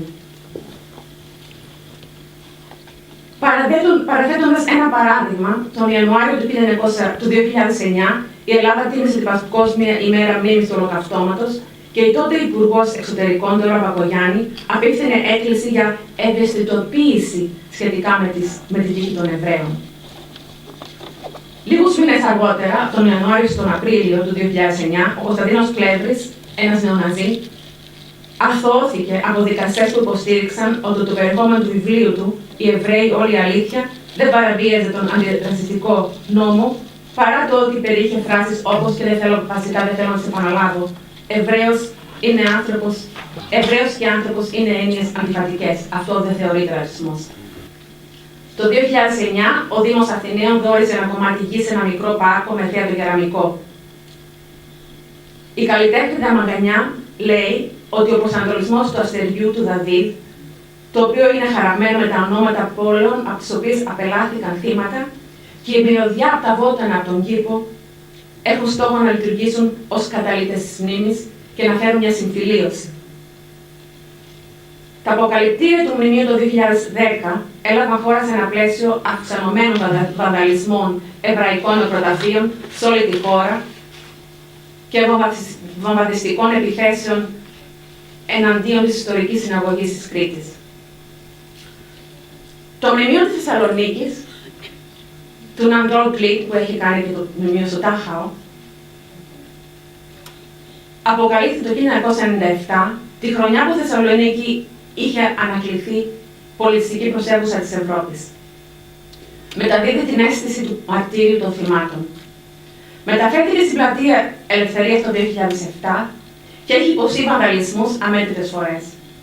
Η έκθεση του στη βία δικαιολογείται από την προβληματική άποψη ότι οι Εβραίοι που έπεσαν θύματα της ναζιστικής γενοκτονίας είναι συνυπεύθυνοι για τα εγκλήματα που διαπράχθηκαν και διαπράγονται από μια σειρά κυβερνήσεων του κράτους του Ισραήλ. Όπως σημειώνει ο James Young, τα μνημεία από μόνα τους παραμένουν αδρανή και χωρίς μνήμη, εξαρτώμενα από τους επισκέπτες για την οποιαδήποτε μνήμη που παράγουν. Άρα και εμείς πρέπει να παράγουμε καινούργιες μνήμες στο λιμάνι.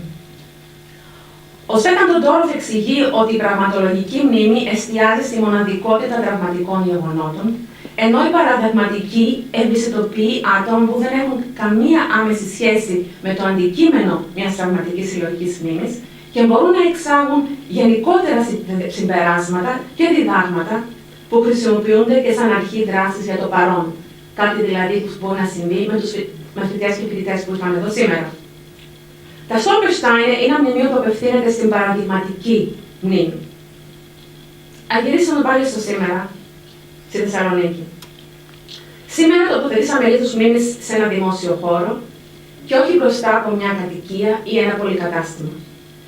Οι αρχές της πόλης ανησυχούν ότι αν έμπαιναν λίθοι μνήμης σε κεντρικά σημεία της πόλης, θα δίχαζαν και θα προσέβαλαν κάποιους συμπολίτες μας. Αλλά μόνο όταν τολμήσουμε να αντιμετωπίσουμε ένα δύσκολο παρελθόν και να αγκαλιάσουμε μια πιθανή αλλαγή στο προσωπικό και συλλογικό μας αφήγημα, θα μπορέσουμε να δημιουργήσουμε ένα θετικό αντίκτυπο στις κοινωνίες μας. Ίσως στη Θεσσαλονίκη να βρει το δικό της μοναδικό τρόπο να μνημονεύσει τους 55.000 πολίτες της που απελάθηκαν και μια ζωντανή κοινότητα που καταστράφηκε. Οι Έλληνες Εβραίοι βρέθηκαν συχνά στα όρια του εθνικού κορμού και τα αισθήματα της πλειονότητας απέναντί τους ήταν συχνά αδιάφορα, ασαφή ή εχθρικά. Ίσως σύντομα η πόλη να καταλάβει ότι οι 5 μικροί λίθοι στο λιμάνι αφορούν όλους μας. Σας ευχαριστώ.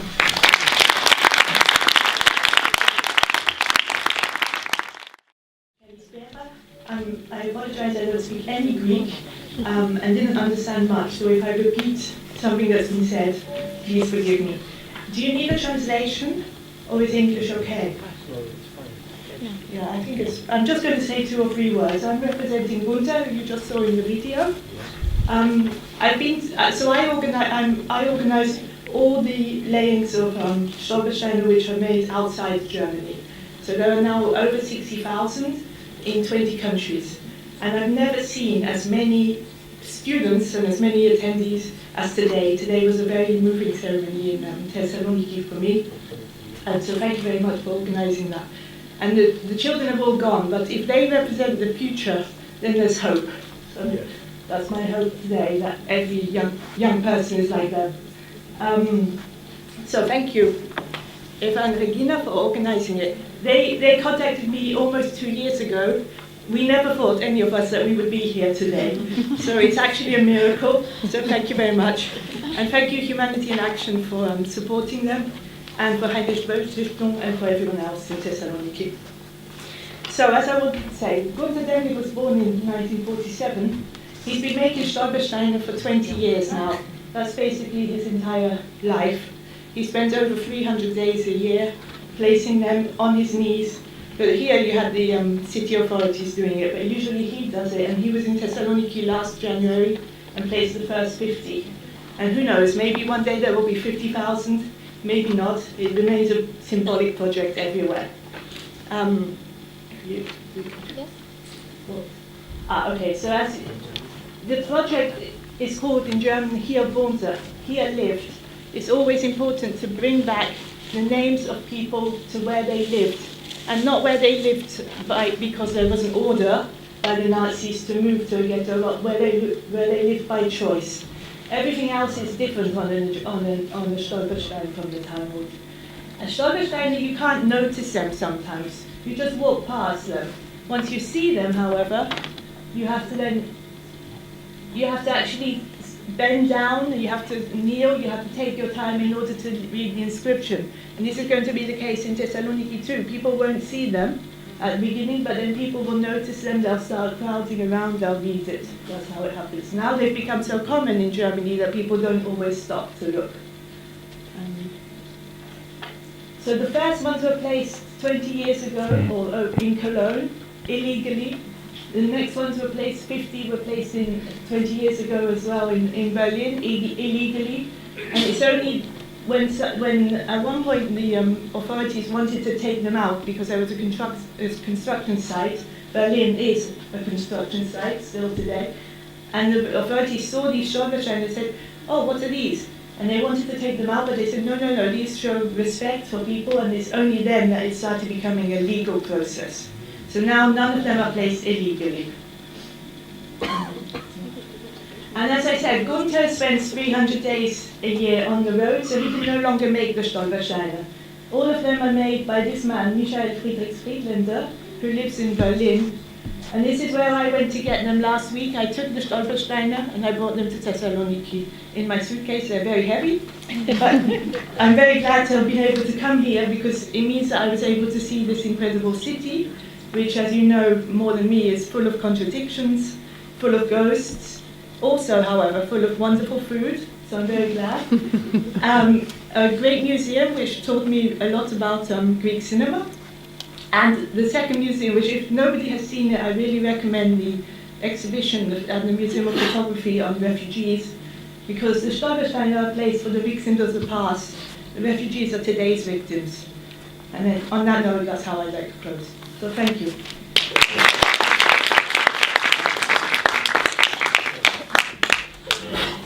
Καλησπέρα και από εμάς. Είμαστε οι περιβόητες Ρεγίνα Φρέτζη και Εύα Παναγιώτου. Σας ευχαριστούμε πάρα πολύ που μας τιμάτε με την παρουσία σας σήμερα.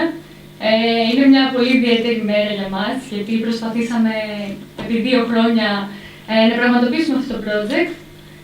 Οπότε σήμερα είμαστε πάρα πολύ χαρούμενες, γιατί βλέπουμε ότι αυτές οι προσπάθειες αποφέρουν τελικά καρπούς και ότι με συλλογική προσπάθεια και συνεργασία όλα είναι δυνατά, ή τουλάχιστον έτσι φαίνεται.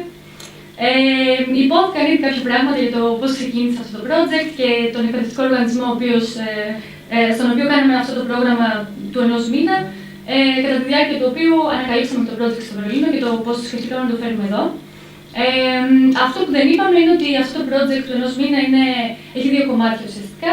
Το ένα είναι θεωρητικό, στο οποίο έχουμε διαλέξεις για θέματα για ανθρώπινα δικαιώματα και επίσης εξερευνούμε στην πόλη την οποία είναι ο καθένας, γιατί γίνεται στις διαφορετικές πόλεις, ιστορίες μειονοτικών ομάδων. Και το πρακτικό κομμάτι, οι επόμενες 2 εβδομάδες, 2 στην αρχή και 2 προς το τέλος, μας εκπαιδεύουν κάπως, γιατί είμαστε όλοι πρόσφατοι απόφατοι πανεπιστήμιων, δεν έχουμε προφανώς επαφή με το πώς μπορεί να γίνει ένα project. Οπότε μας εκπαιδεύουν και μας βάζουν λίγο στη λογική με ποιον θα πρέπει να συνεργαστούμε, πώς θα γίνει αυτό, τα logistics, τέλος πάντων, πώς θα μπορέσουμε να το πραγματοποιήσουμε όντως. Εμείς, κατά τη διάρκεια του πρώτου θεωρητικού μέρους, εμείς το κάναμε στο Βερολίνο, όπως είπανε, ήδη το 2014, τον Ιούνιο, κάνουμε διάφορες δραστηριότητες. Δηλαδή, κάποιες φορές ήμασταν κλεισμένοι και μας κάνανε τις διαλέξεις και κάποιες φορές βγαίναμε στους δρόμους για να το δούμε πρακτικά. Τι υπάρχει στην ιστορία της πόλης στους δρόμους. Ήταν ένα μέρος του προγράμματος. Οπότε, μία μέρα ήμασταν στο Kreuzberg και έπρεπε να εξερευνήσουμε τη διαφορετικότητα. Μας άφησαν λοιπόν σε διάφορες ομάδες. Και ο καθένας είχε μία αποστολή, ας το πούμε έτσι. Μία από τις αποστολές ήταν να πάμε να δούμε αυτά τα Stolpersteine, να τα βρούμε στην πόλη και να επικοινωνήσουμε με τους περαστικούς, ρωτώντας τους τι ακριβώς είναι αυτά και αν ξέρουν, ας πούμε, να μας δώσουν παραπάνω πληροφορίες.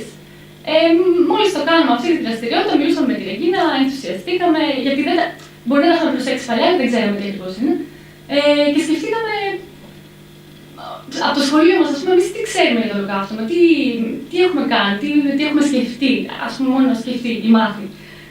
Και εκεί διαπιστώσαμε ότι είναι ένα κομμάτι της ιστορίας μας που δεν έχει καταγραφεί, δεν έχει μνημονευτεί όπως το βλέπουμε στη Γερμανία, σίγουρα όχι, αλλά και γενικά έως και καθόλου, κατά τη γνώμη μου, στα σχολεία μας. Και ότι επίσης δεν ξέρουμε πάρα πολλά στοιχεία για τον εβραϊσμό στην Ελλάδα. Εν συνεχεία μιλήσαμε με την κυρία Οικονομάκου, η οποία είναι δημοσιογράφος και είναι και διευθύνει το πρόγραμμα της Αθήνας, το Humanity in Action, που είναι αρκετά καινούριο στην Αθήνα. Και μας πληροφόρησε, θυμάμαι, χαρακτηριστικά μας είπε για αυτό που μας είπε η κυρία Δημητζόγλου, για το νεκροταφείο το οποίο βρίσκεται κάτω από το Πανεπιστήμιο. Και δεν το πίστευα. Δηλαδή πήγα τόσο στο ίντερνετ, λέω να ισχύει, να μην ισχύει. Τέλος πάντων, να μην σας κουράζουμε. Μιλήσαμε με την Ρεγκίνα πάρα πολύ και σκεφτήκαμε ότι φαινόταν ένα πολύ κατάλληλο project να το μεταφέρουμε. Και παρόλο που και οι δύο είμαστε από την Αθήνα, σκεφτήκαμε ότι η πιο κατάλληλη πόλη και η πόλη που θα έπρεπε να τα φιλοξενήσει είναι η Θεσσαλονίκη. Δεν έχουμε αλλάξει καθόλου. Όσο θέλεις να αλλάξουμε. Αλλάζω, γενικά. Ξέχασα εγώ. Ωραία, αυτό το επόμενο. Αυτό ήταν αυτή είναι μια έκθεση του Οργανισμού Θεμελιωδών Δικαιωμάτων της Ευρωπαϊκής Ένωσης που κατά καιρούς δημοσιεύει τέτοιους εκθέσεις. Η συγκεκριμένη ήταν το 2013. Είναι για διακρίσεις και εγκλήματα μίσους κατά των Εβραίων στα κράτη-μέλη της Ευρωπαϊκής Ένωσης και για εμπειρίες που αφορούν τον αντισημιτισμό. Με αφορμή αυτή την έκθεση, το Humanity in Action έκανε ένα διαγωνισμό για projects, τα οποία θα χρηματοδοτούνταν από το ίδρυμα που ήδη κάποιοι έχουν αναφέρει και το βλέπετε και εκεί, Foundation Remembrance Responsibility and Future, ώστε αυτά τα project θα μπορούσαν να καταπολεμήσουν αυτές τις διακρίσεις και θα μπορούσαν και θα τα χρηματοδοτούνταν από αυτόν τον οργανισμό. Αυτό που κάναμε ήταν να γράψουμε μια πρόταση και στο τέλος μας επέλεξαν και έτσι κάπως ήρθε μέχρι τη Θεσσαλονίκη. Στη συνέχεια, η κυρία Οικονομάκου που ανέφερα πριν, δημοσιογράφος και συντονίστρια του προγράμματος στην Ελλάδα, του Humanity in Action, μας βοήθησε πολύ στα πρώτα μας βήματα, μέχρι και το σχηματισμό βέβαια της πρωτοβουλίας των πολιτών για τους λύθους μνήμης στη Θεσσαλονίκη, χωρίς την ακούραστη προσπάθεια της οποίας δεν θα βρισκόμασταν άλλωστε εδώ. Και οι δύο μας βρισκόμαστε, εγώ είμαι στη Βιέννη, τώρα η Ρίγνα είναι στο Μόναχο, δεν ήμασταν στη Θεσσαλονίκη, ήταν πάρα πολύ δύσκολο και γι' αυτό τους ευχαριστούμε όλους ιδιαίτερα που προσπάθησαν τόσο πολύ μαζί μας για να γίνει αυτό που σημαίνει σήμερα. Και τώρα η Ρεγίνα θα σας μιλήσει λίγο για το έργο σε άλλες ευρωπαϊκές πόλεις.